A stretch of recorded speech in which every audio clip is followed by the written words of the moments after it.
자기의 이론과 자기 주장들이 있을지라도 그것들을 모두 내려놓고 그것들을 모두 잠재하고 우리가 이와 같이 하여 모든 의를 이루는 것이 합당하다. 주께서 그렇게 말씀하시매 세례요한이 예수님에게 세례를 베푸는 일을 하셨습니다. 세례요한도 얼마든지 예수님에게 세례의 부당함과 그 말씀을 순종할 수 없는 그런 이론들이, 그런 이유들이 얼마든지 있죠. 얼마든지 거절할 수도 있고 핑계댈 수도 있고. 근데 예수님께서 야, 우리 내려놓자. 그런 이론이라든지 그런 주장이라든지 그런 자기 생각이라든지 뭐 전통이라든지 다 내려놓고 구세주로 온 하나님의 아들로 온 예수인 내가 이와 같이 하여 하나님의 의를 이루는 것이 합당하다 하니 그냥 내가 하자는 대로 하면 안 되겠니? 그러시니까 세례요한이 그래야지요. 이제 이렇게 안 되는 거예요. 그렇죠? 그래야지요. 그리고는 세례요한이 예수님께 세례를 베푸시는 거예요. 예수님은 세례요한에게서 물로 세례를 받았습니다. 그 일이 있고 나서 그 선하고 그 아름다운 곳에 두 가지 놀라운 일이 있었다. 지난 시간에 우리가 함께 묵상한 바가 있습니다. 예수께서 요한의 물 세례를 받고 물에서 올라오실 새 하늘이 열렸다. 성경이 그렇게 말씀했습니다. 하늘이 열렸습니다. 하나님의 성령이 비둘기같이 내려 그 위에 임재하셨다 하고 말씀하셨습니다. 그리고 하늘로부터 소리가 있어 말씀하시기를 이는 내 사랑하는 아들이요 내 기뻐하는 자라 하시는 하나님의 아들의 인증, 확인, 이가 내 아들이며 내 기뻐하는 자라 그렇게 말씀하셨습니다. 자, 이것이면 이제 예수님께서 공생애에 투입되기에 부족하지 않지 않습니까? 공생애에 투입되어도 완벽하지 않겠습니까? 그런데 마태복음이나 마가복음이나 누가복음 이 복음서들이 전해주는 예수님의 행로는 여기서 바로 공생애가 시작되지 않는다는 거예요. 조금 더 지체되고 있다 하는 것입니다. 오늘 본문 말씀에 보면 그때에 요한으로부터 물로 세례를 받고 세례받은 후에 비둘기 같은 성령께서 열린 하늘문으로 내려오셔서 예수 그리스도의 머리 위에 임재하시고 열린 하늘문으로부터 하나님 아버지의 음성이 이는 내 아들이요 내 기뻐하는 자라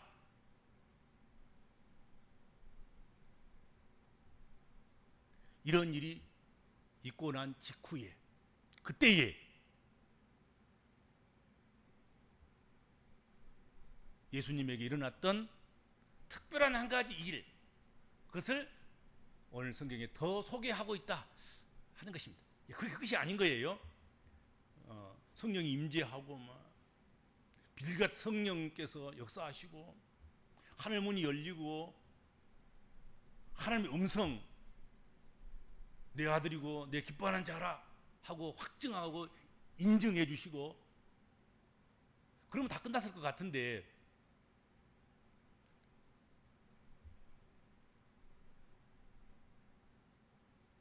성령에게 이끌리어 마귀에게 시험을 받으러 광야로 가사 40일간 금식하고 줄이신지라 그렇게 되어 있습니다.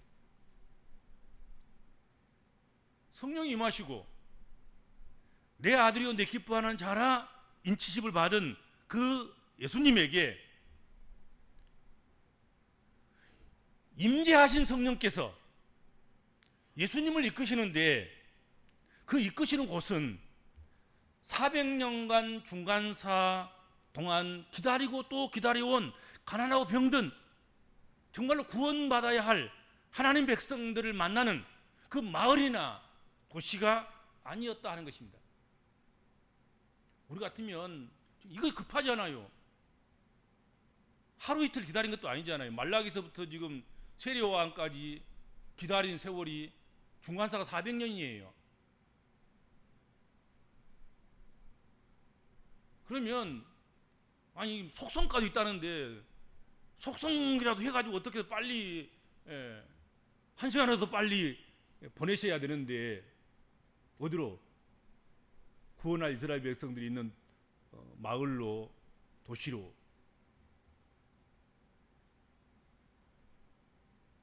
그런데 성령이 임재하시고 성령이 예수를 이끄셔서 광야로 인도하셨다. 그것도 마귀에게 시험을 받게 하려고 마귀에게 시험을 받기 위해서 광야로 이끄셨고 그리고 40일간 금식하셨고 그것을 줄였다. 그렇게 성경은 말씀하고 있습니다.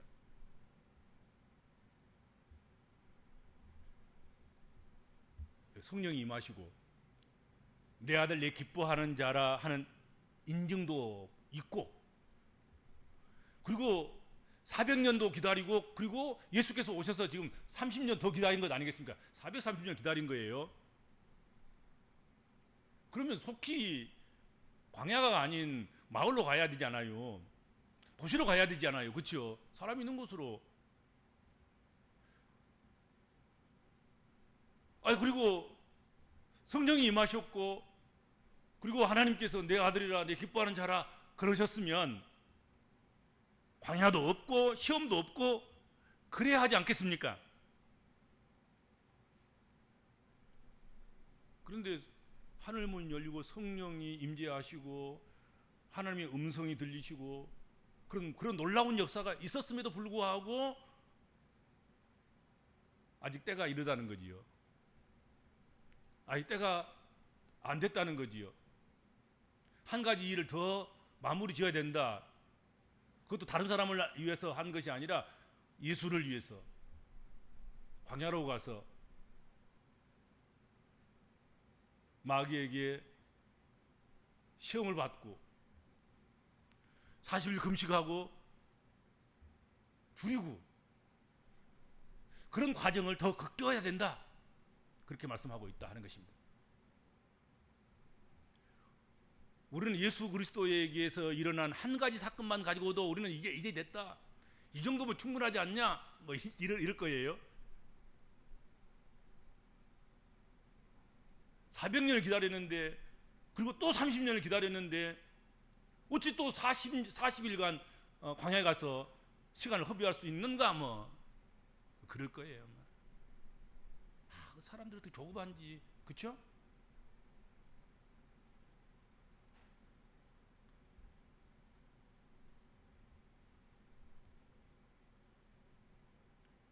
성령께서 예수님을 이끈 곳은 물된 동산과 같은 쾌적한 곳이 아닌 아주 원초적이고 야생성이 가득한 광야였습니다. 이렇게 해서 우리가 하나님의 의를 이루는 것이 합당하다.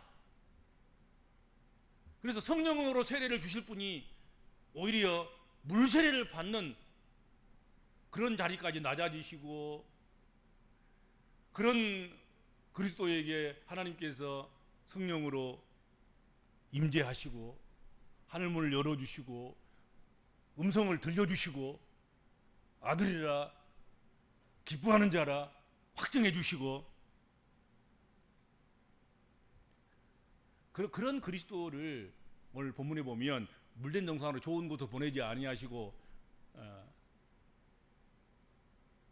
방울뱀과 정갈이 득실거리는 그 광야로 보내셨단 말이에요.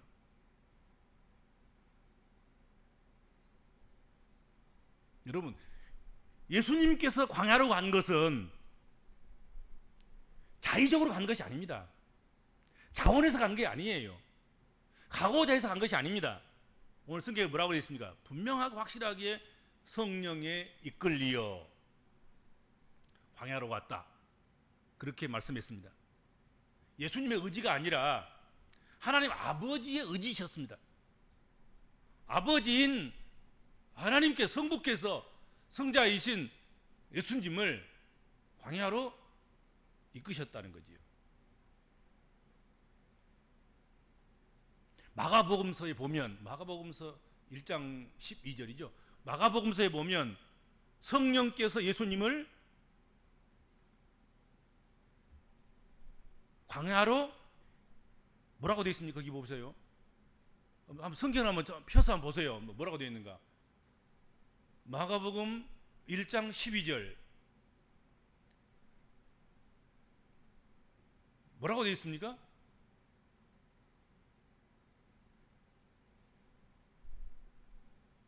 성령께서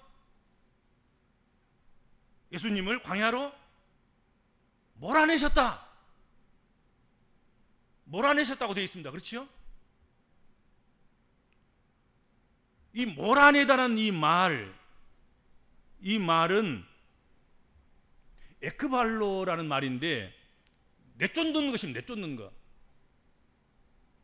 성령께서 예수 그리스도를 광야로 몰아내신 거예요.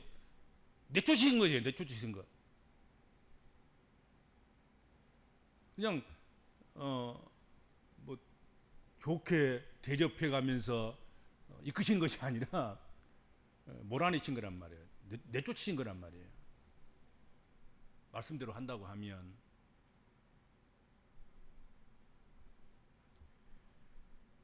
이렇게 예수님께서 내쫓기듯 이끌려간 그곳은 광야였습니다. 왜 하나님께서는 사랑하는 아들이며 기뻐하는 자를 광야로 그렇게 내쫓듯 인도하셨을까 하는 것이지요.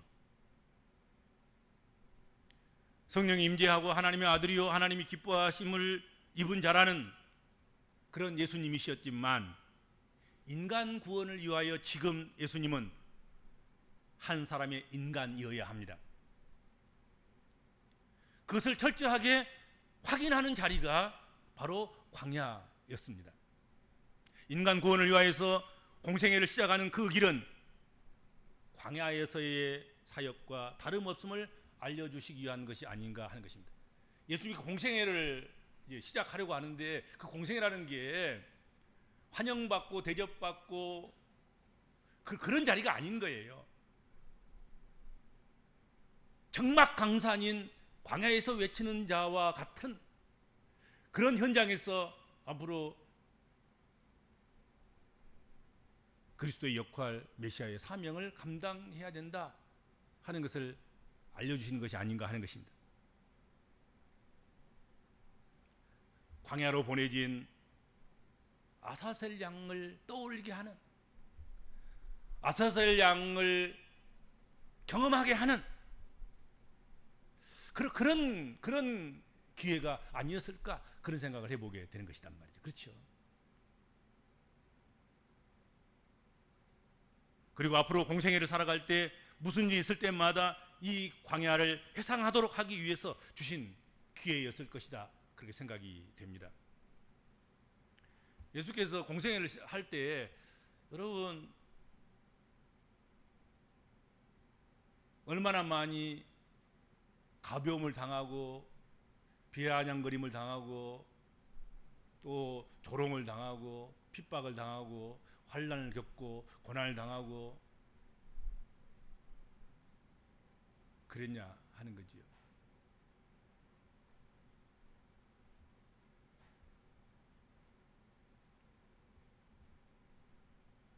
그러니까 그런 일을 겪을 때마다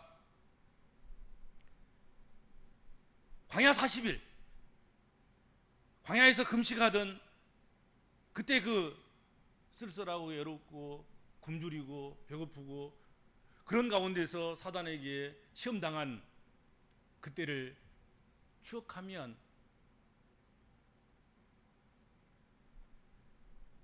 예수 그리스도께서 공생애 동안에 당한 그 모든 일들은 눈 녹듯이 녹아질 수밖에 없는, 내가 해야 될 일이 영광받는 일이 아니라 고난받을 것이며 내가 살러 오는 것이 아니라 내가 죽으러 온 것임을 확인하는 그런 기회가 됐을 것이다 하는 것이죠.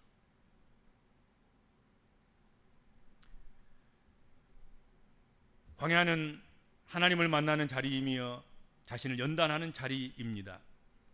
광야는 폭풍우와 비바람이 끊이지 않고 서로 속이고 속는 세상과 같습니다. 성령님이 예수님을 광야로 이끄신 것은 예수님을 시험받도록 하기 위함이었습니다. 예수님께서 광야에서 40주야를 금식하고 힘이 줄인 자리에 놓여 계셨을 때 그런 상태에서 마귀에게 시험을 받았습니다. 그러니까 넉넉히 배부른 상태에서 시험 당한 게 아니에요. 넉넉히 높은 자리, 귀한 자리, 그런 자리에 앉아 있을 때 시험 당한 게 아니라고요. 가장 초라하고 배고프고 그리고 아무도 없는 야생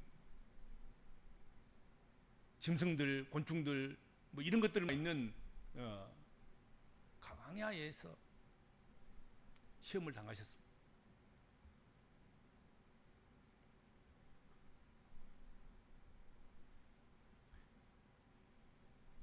마귀라는 말에 이 디아볼로스라는 이 말은 중상모략을 일삼는 자, 살인자, 반역자 뭐 그런 의미일 것입니다.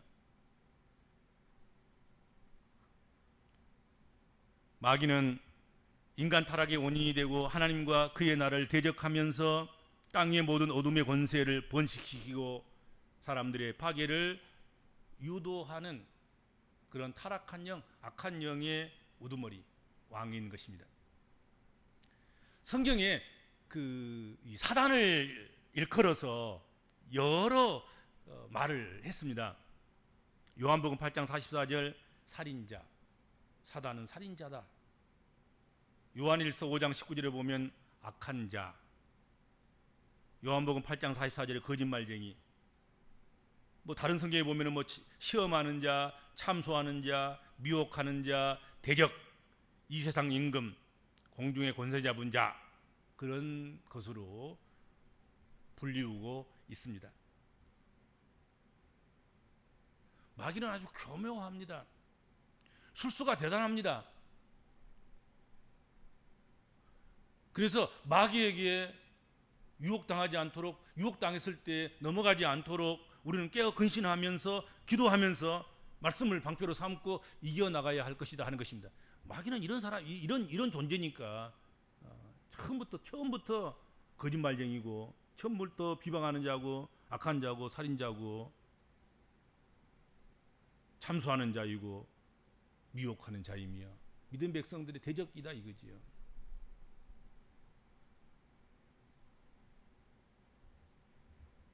마귀는 믿는 사람을 시험할 때 그 사람 안에 있는 그 정서 그리고 감정, 심리 상태, 그의 장점, 그의 약점, 그의 개성 이런 것들을 건드리는 거예요. 그렇죠? 심리 상태를 건드리는 거지요. 정서를 건드리는 거예요. 그리고 약하면 약한 약점을 건드리고 강하면 그 강한 강점을 건드려서 결국 하나님 앞에서 교만하게 빠지게 하고 약점을 통해서 우울에 빠지게 하고 낙심하게 하고 낭망하게 하고 그러는 거예요. 그렇죠? 이런 것들을 불쏘시개로 삼아서 우리로 하여금 죄를 지키게 한다 하는 것입니다.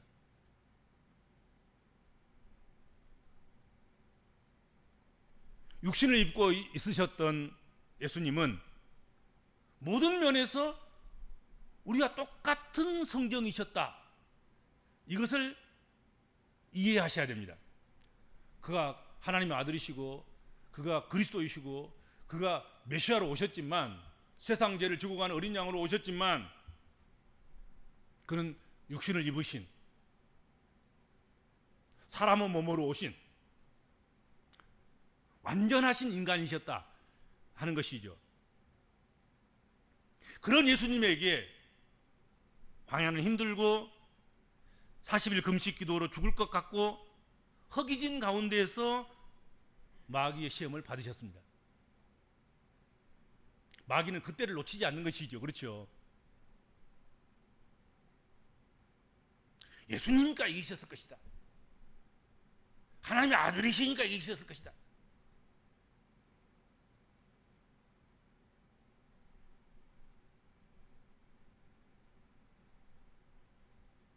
여러분, 예수님도 우리와 성경이 똑같고 예수님도 육신으로 오셨으므로 그 광야가 눅눅하고 축축하고 뜨겁고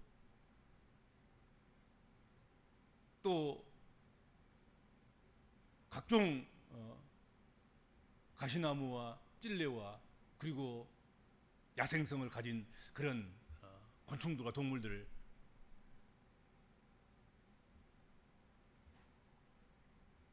그런 가운데서 40일 동안 금식하면서 줄이시고 그런 가운데서 시험을 당하신 것입니다.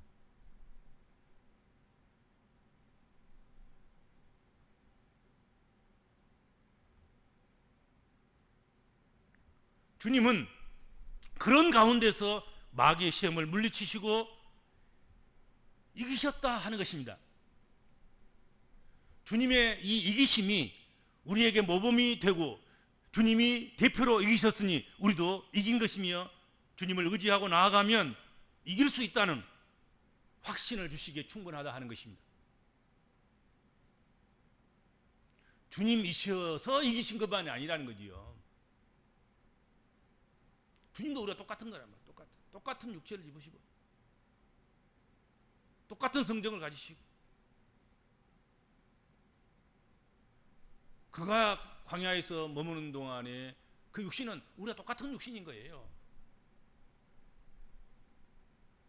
40일 금식하면 배가 안 고프신 주님이 아니시라 우리가 똑같이 금식하면 줄일 수밖에 없는 그런 가운데서 주님께서 이기시는 것이다 하는 것입니다.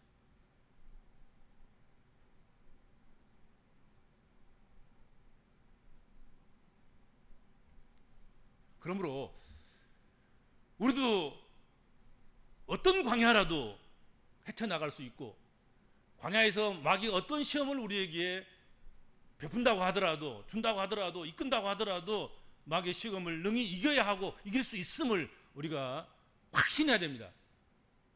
주님이 이겨주셨으니 우리도 이겨야 하고 주님이 이기셨으니 또한 우리도 이겨야 하고 주님만 이기시는 주님만 하실 수 있는 그런 일이 아니라는 것이죠. 우리도 주님 닮아서 광야를 갈 수 있어야 하고 광야에 가서 주님이 겪으셨던 줄인 것, 시험 당한 것 그런 것들을 능히 감당할 수 있어야 하고 또 이겨야 한다 하는 거지요. 예수님께서는 이 시험을 마치시고 그리고서야 비로소 공생애를 시작하신 것입니다.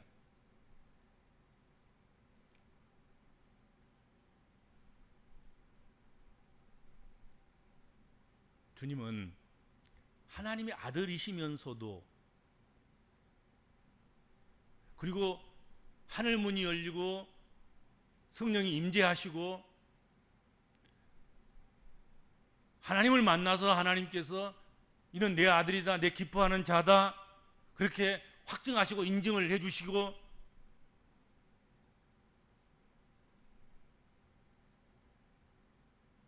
그런 것들을 다 경험하시고 나서도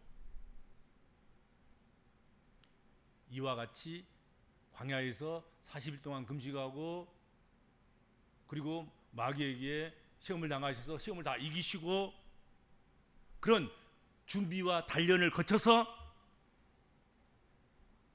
나간 길이 3년 공생이었다 하는 것입니다. 주님이 그렇게 3년 공생애를 위해서 그런 준비와 단련을 거치셨다고 한다고 하면, 우리는 과연 이런 테스트를 거치고 준비가 된 그런 그리스도인인가 묻지 않을 수가 없다 하는 것이죠. 그러지 않습니까? 주님이시면서도 저 창세기 아담과 하와가 범죄한 이후로 여자의 후손으로 오실 것을 예고하신 그때부터 예비하고 준비하셨다가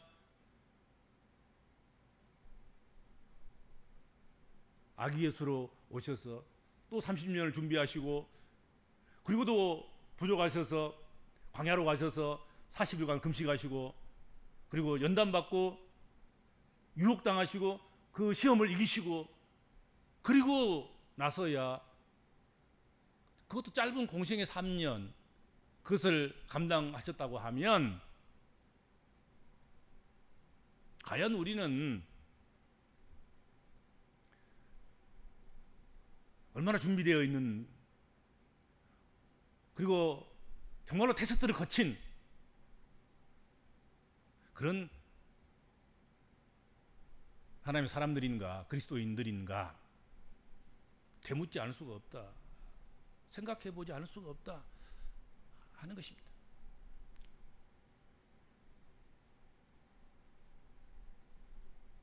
준비되지도 않은, 완벽하지도 않은 제품이 세상에 나옴으로 말미암아서 기업에 이익을 주기보다는 기업이 엄청난 손해를 끼친 그런 제품처럼 그렇게 돼서는 안 될 것이 아닌가 하는 것입니다.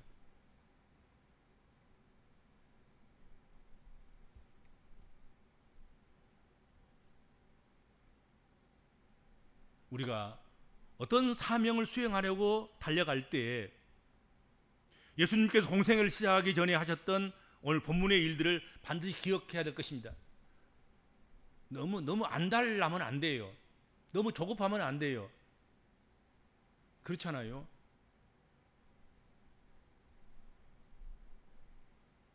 우리는 조금만 좀 늦어지면, 조금만 좀 자기가 사용되지 못하고 그리고 발탁되지 않고 잊혀져 간다고 생각하면 얼마나 조급증이 걸려가지고 갈팡질팡하고 그런지. 근데 주님을 생각하면 그래서는 안 되는 일 아니겠습니까? 그렇죠?